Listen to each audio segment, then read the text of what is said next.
ایک مرتبہ حضور اکرم ایک مقام سے گزر رہے تھے کہ آپ نے دیکھا کہ ایک شکاری نے ایک ہرنی کو پکڑ کر باندھ رکھا ہے۔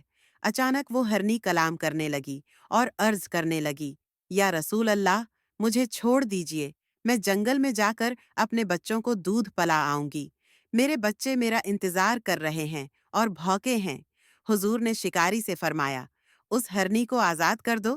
شکاری نے عرض کی، یا رسول اللہ صلی اللہ علیہ وسلم، یہ تو میرا شکار ہے، میرا نقصان ہو جائے گا۔ آپ نے اسے یقین دلایا کہ یہ ہرنی واپس آ جائے گی۔ شکاری نے آپ کی بات کو سچ جان کر ہرنی کو چھوڑ دیا۔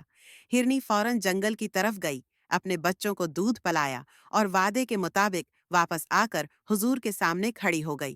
حضور نے فرمایا، یہ ہرنی اپنے وعدے کی سچی ہے۔ پھر آپ نے اس کو ہمیشہ کے لیے آزاد فرما دیا۔ یہ منظر دیکھ کر شکاری کا دل نرم ہو گیا اور وہ پکار اٹھا، میں گواہی دیتا ہوں کہ اللہ کے سوا کوئی معبود نہیں اور آپ اللہ کے سچے رسول ہیں۔ یوں وہ دائرہ اسلام میں داخل ہو گیا۔